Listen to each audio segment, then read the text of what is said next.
Bonjour à tous, dans cette vidéo on va se familiariser avec la notion de convexité.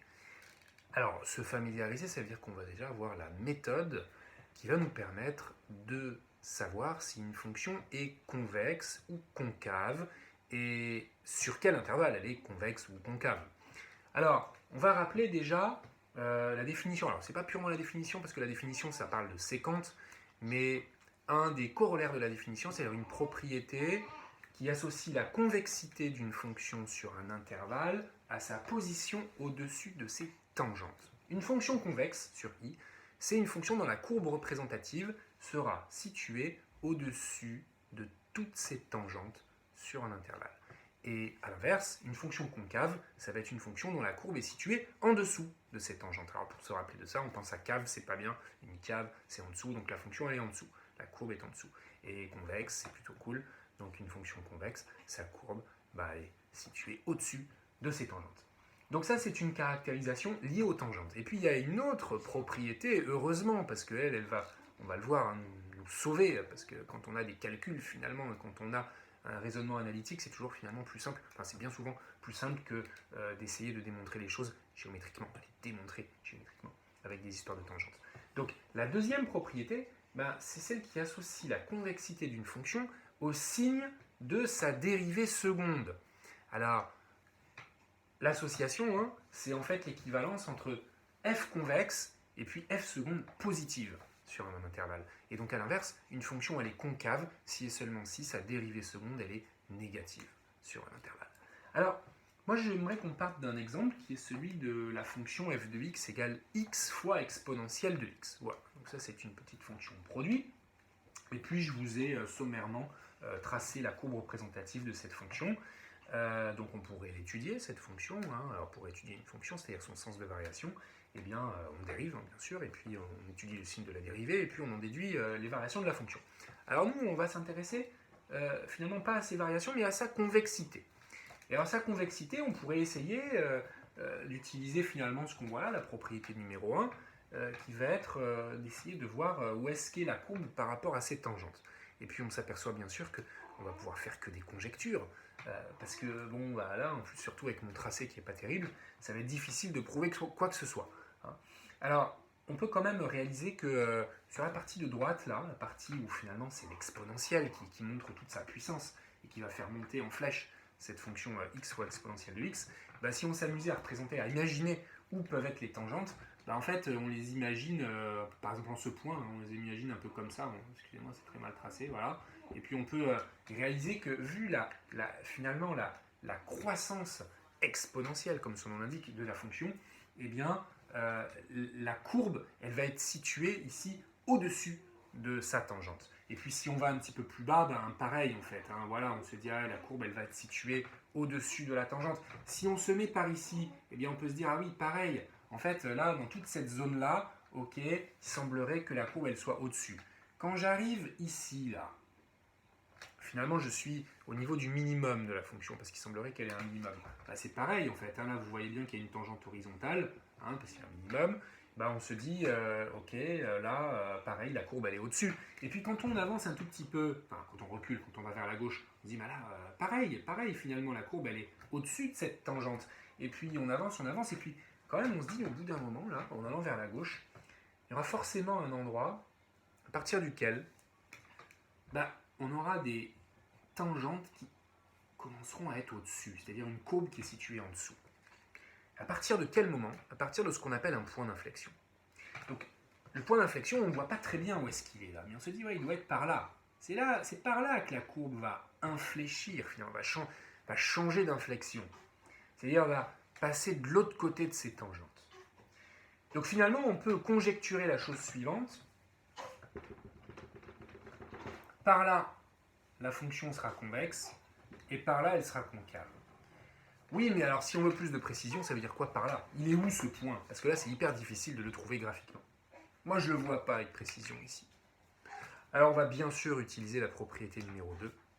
Si on veut de la précision, et si on veut prouver les choses, parce que là, pour l'instant, c'est juste d'avoir regardé un dessin sur un tableau, on va devoir accéder à la dérivée seconde de la fonction. Donc voilà la première chose à faire quand on veut étudier la convexité d'une fonction, eh bien, c'est de travailler sur sa dérivée seconde. Alors, pour avoir la dérivée seconde, alors du coup, je vais effacer tout mon beau dessin.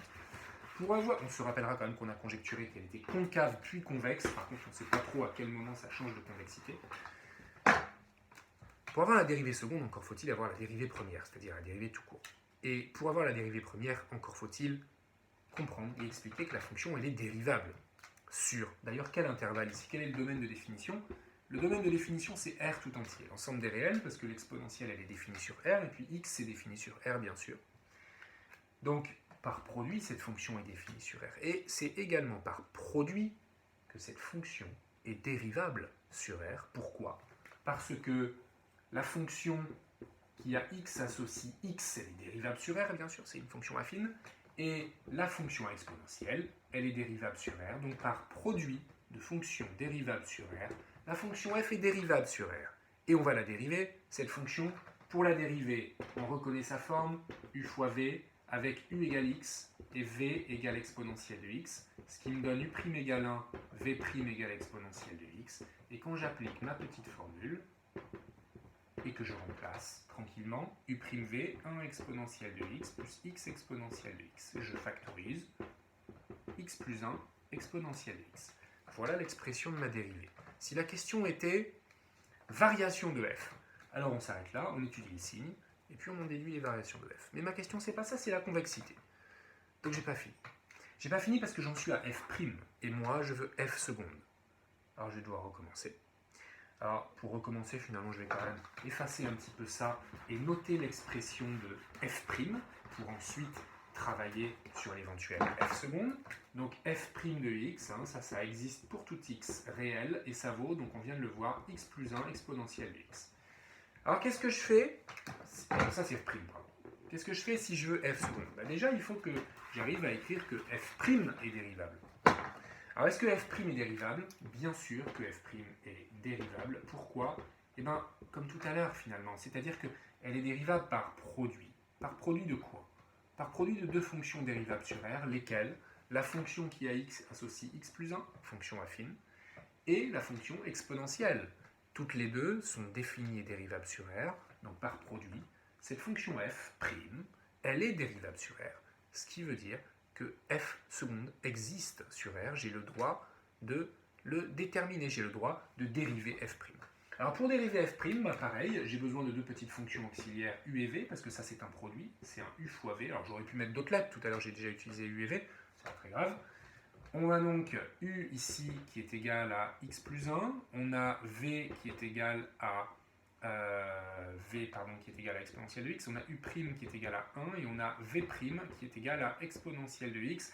Et donc on va pouvoir dériver tout ça, f', c'est-à-dire f seconde, c'est u'v plus uv', encore une fois, c'est-à-dire u'v exponentielle de x plus uv', x plus 1 exponentielle de x.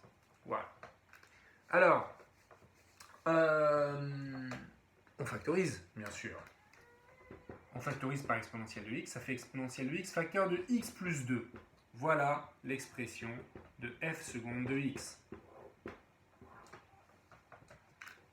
Alors si on veut la convexité,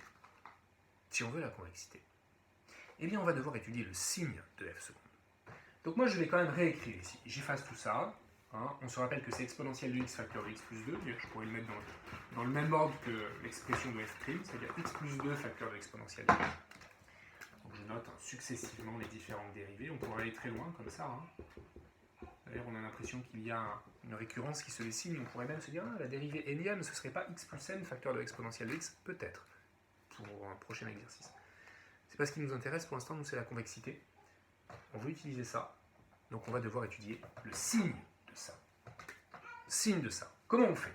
Alors déjà, on reconnaît en fait dans quelle situation on est. Si je veux le signe d'une telle expression, je me dis, il faut peut-être que j'essaie de factoriser, comme à chaque fois que je vais étudier un signe et que je n'ai pas soit un petit polynôme du premier ou du second degré. Est-ce que ce n'est pas déjà factorisé? Si, bien sûr. Ça veut dire que je suis parfaitement dans les conditions d'un tableau de signes, parce que j'ai un produit ici. J'ai ça fois ça, et donc je vais pouvoir analyser séparément leurs signes, les placer dans un tableau et en déduire, synthèse, le signe du produit. C'est ce qu'on va faire tout de suite. On va commencer à dresser le tableau. Alors, pas énormément de place, c'est dommage. Ouais, si, ça ira. Ça ira. On va tracer ce tableau. Voilà.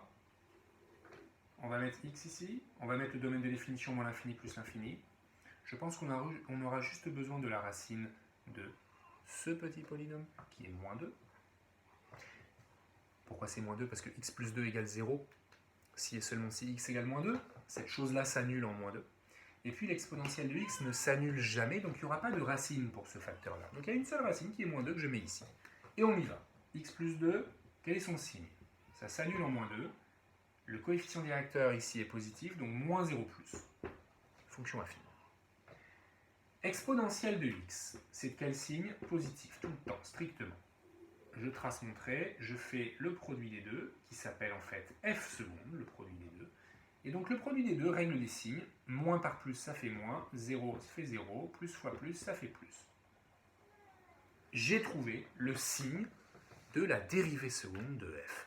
Qu'est-ce que je peux faire? En déduire tout de suite la convexité. Alors je rajoute une ligne dans mon tableau.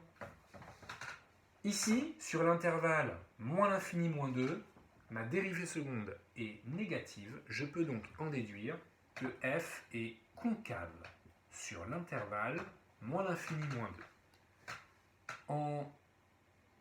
Entre moins 2 et plus l'infini, f seconde est positive, ce qui est équivalent à f convexe.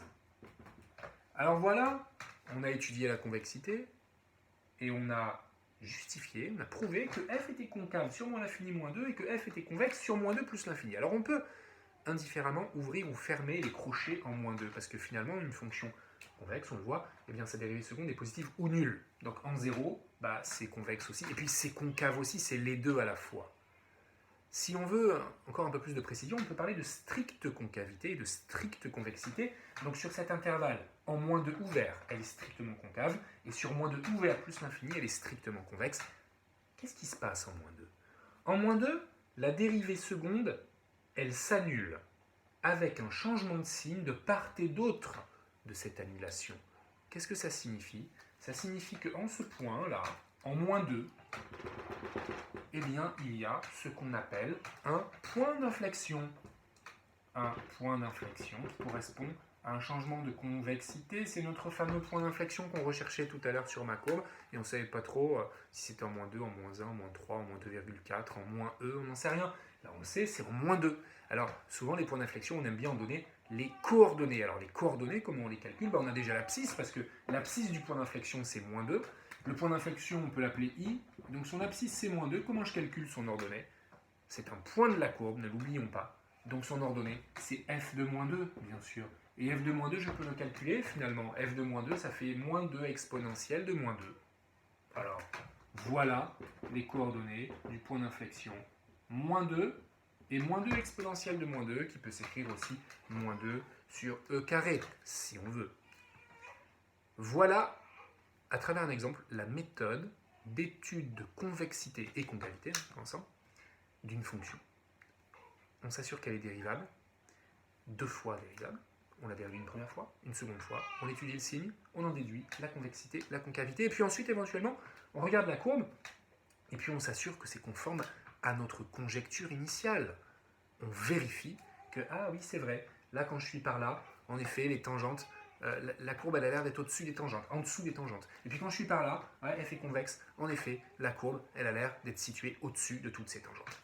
Et puis le point d'inflexion, on essaie de le trouver, on voit que c'est ce point dans lequel il y a un changement de concavité, un changement de convexité, un changement de courbure de la courbe. Là, ça y est, on passe du côté concave ou on passe du côté convexe. Voilà pour l'étude de la convexité d'une fonction de type exponentielle, mais ça marche pour toutes les autres fonctions, bien sûr, toutes les fonctions dérivables, 2 fois.